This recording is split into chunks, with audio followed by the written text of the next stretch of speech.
Bon, la team, là, je viens de sortir d'une séance jambes. Franchement, c'est dur. Je comprends pourquoi souvent ceux qui font de la muscu, je pense que vous allez vous reconnaître dans ça. On dit souvent que les séances jambes, les leg day, c'est les séances les plus dures.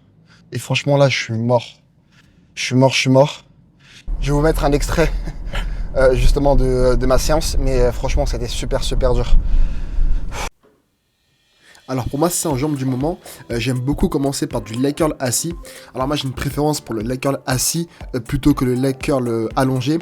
Car tout simplement, en fait, on va bien se concentrer sur le mouvement et on aura une meilleure stabilité. Donc moi, je commence par cet exo-là avant d'entamer les exos un petit peu plus difficiles tels que le squat, le soulevé de terre et les fentes en déplacement. Mais voilà, moi j'aime bien commencer par cet exercice-là.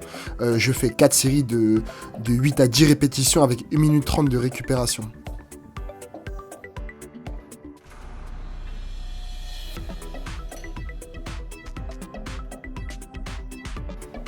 Bon là j'enchaîne avec mon deuxième exercice qui est le squat à la barre. Donc là c'est le premier gros exo de la séance. Là comme vous pouvez le voir dans la vidéo, j'aime beaucoup, c'est pas que j'aime beaucoup, c'est que c'est très très important, c'est même indispensable de faire des séries d'échauffement.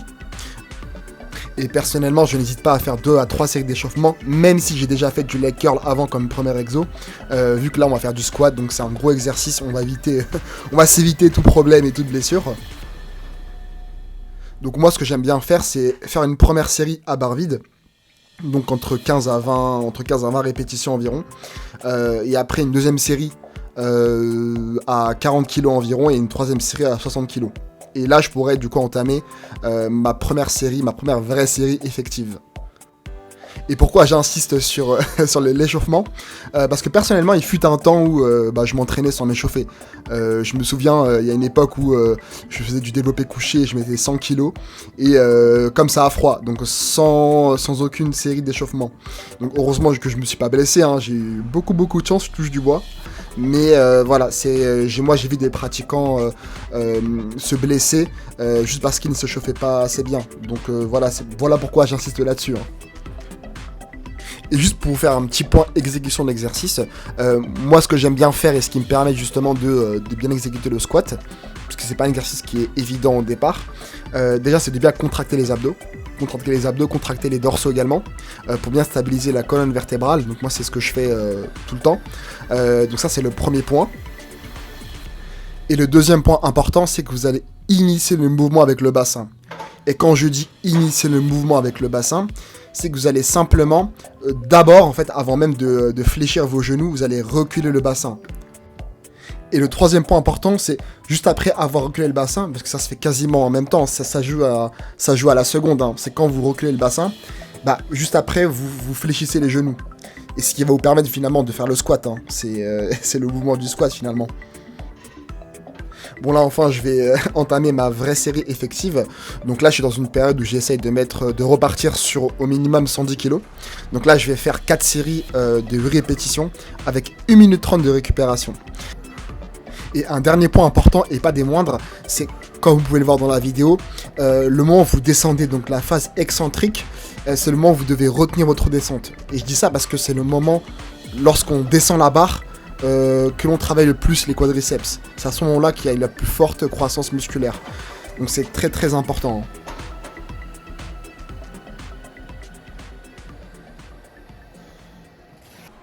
Ouh, je suis mort. C'est vrai que certains vous diront que le squat c'est pas un exo qui est obligatoire. C'est vrai, finalement on peut le remplacer par du squat, du hack squat, du squat à la barre guidée. Ça c'est vraiment pas mal, j'aime beaucoup. C'est pas un exo obligatoire mais franchement il est top. Les sensations que j'ai, franchement c'est top. C'est un peu ingrat la muscu parce que pendant le ramadan, pendant un mois, on peut pas mettre forcément lourd, pas s'entraîner comme d'habitude. Et là c'est de retrouver les performances d'avant. C'est un peu compliqué, mais bon, on kiffe ça. Bon là j'attaque enfin le soulevé de terre jambes tendues, donc pour travailler les disques jambiers. Donc là comme vous pouvez le voir dans la vidéo, je fais simplement là ici une première série d'échauffement, j'en fais pas d'autres, parce que finalement j'ai déjà fait un exercice isque jambier en premier.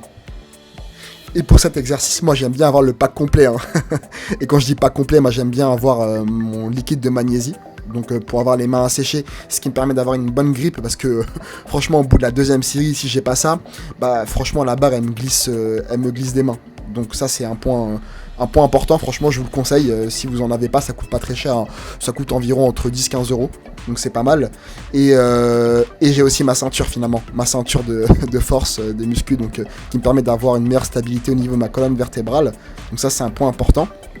Et un dernier point, c'est qu'on n'en parle pas, enfin souvent en tout cas en salle de sport, c'est pas un sujet qui est, en tout cas un point qui est très abordé, je trouve, c'est les chaussures de musculation. Et quand je dis chaussures de musculation, comme vous voyez dans la vidéo, moi j'ai acheté des chaussures qui me permettent d'avoir une meilleure stabilité, que ce soit au squat ou au soulevé de terre jambes tendues.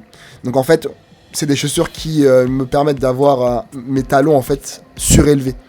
Donc ça c'est vraiment pas mal si vous voulez faire des exos tels que le squat et le soulevé de terre. Et moi je ne fais pas de pub hein, pour ces chaussures là, mais franchement ça m'a vraiment, ça a vraiment tout changé, hein. C'est un game changer hein, comme on dit, hein, si je veux faire un anglicisme. Mais en tout cas oui, ça a vraiment, moi pour le coup, je me sens beaucoup plus à l'aise comme ça, hein. Franchement c'est dur. Ouh. Ça fait longtemps que j'avais pas fait du soulevé de terre jambes tendues. Franchement c'est un top exo, mais super dur. Là je pense que à partir de ce mois d'avril, on va essayer de prendre des temps de récup un peu plus courts, parce que par manque de temps, je pourrais pas faire des séances d'1h30 non plus, mais on va essayer de faire des séances. On va essayer de faire des séances de 45 minutes. Je pense que ce sera pas mal. Parce qu'on a tous une vie à côté finalement, donc pas que la salle dans la vie, même si c'est important. Et mon quatrième exo dans cette séance, c'est les fentes en déplacement. Alors c'est vrai que c'est un exercice que je faisais pas souvent, que je faisais même quasiment jamais avant, mais avec le temps je me rends compte que c'est un exercice qui est vraiment pas mal et à intégrer dans une bonne programmation d'entraînement. Donc moi j'aime beaucoup cet exercice là, non seulement parce que ça travaille hyper bien les quadriceps, mais aussi les fessiers, et qu'en plus en fait ça me permet de travailler différemment, ça permet de travailler en mobilité, donc ça me permet de non seulement travailler mes muscles en soi, mais également de travailler mon équilibre, et ça c'est vraiment pas mal. Bon là j'ai essayé de me frayer un chemin dans la salle, c'était pas évident, mais en tout cas je vous recommande vraiment de l'intégrer dans votre programme, hein. Si c'est pas déjà le cas, hein. Franchement c'est un top exo, hein. Moi j'aime bien faire simplement 3 séries de 20 pas.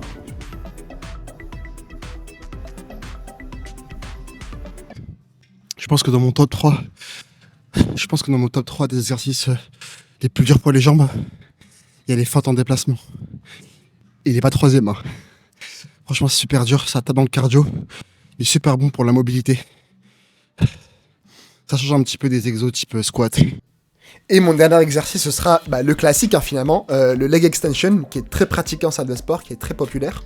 Et moi, j'aime bien le faire à la fin, mais j'aurais très bien pu le faire au début, finalement, à la place du leg curl.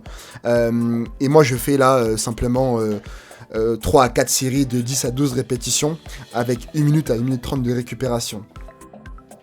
Et comme vous pouvez le voir dans la vidéo, j'essaie toujours de contrôler la descente lorsque je suis dans la phase excentrique. Ça c'est un point hyper important finalement, et je pense que dans tous les exos, on devrait plus ou moins en fait avoir ce tempo là d'exécution. Donc là, comme vous pouvez le voir dans la vidéo, lorsque le petit boudin redescend, j'essaie de retenir en 2 secondes environ la descente. Et après, lorsque je suis dans la phase concentrique, donc lorsque je monte le boudin, j'essaie de vraiment avoir un tempo assez rapide, donc le monter assez rapidement. Là, comme vous pouvez le voir, je suis explosé. Et en plus, je suis à jeun. C'est bizarre, je suis à jeun et en même temps, j'ai des papillons dans le ventre. Enfin, limite, je sais pas, ça me fait ces sensations-là des fois quand je fais des séances assez intenses. Pourtant, là, je sors d'une période de jeûne, donc je suis pas allé non plus très très fort. Mais rien que de faire les jambes, déjà, faire du squat, faire du soulevé de terre jambes tendues, vous savez, ces gros exos polyarticulaires, ça tape dans le système nerveux. Et franchement là je suis explosé. Mais ça va, on se sent bien.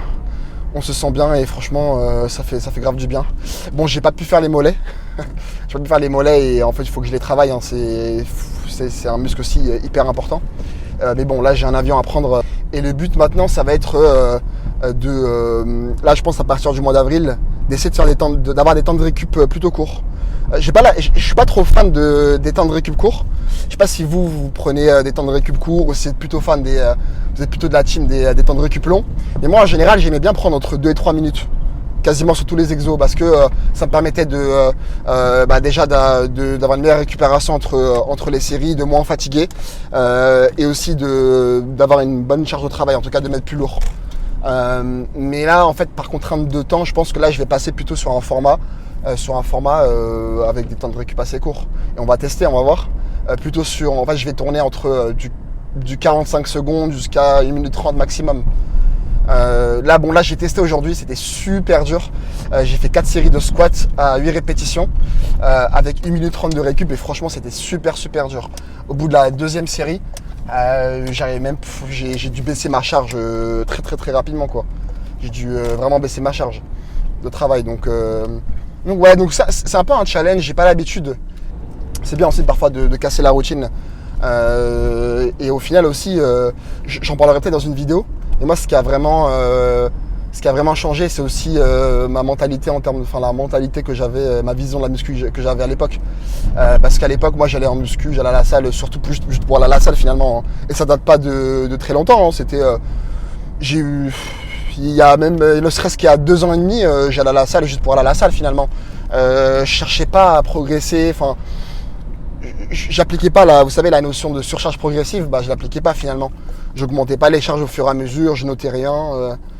Donc franchement, mais là ça fait du bien de changer un petit peu tout ça.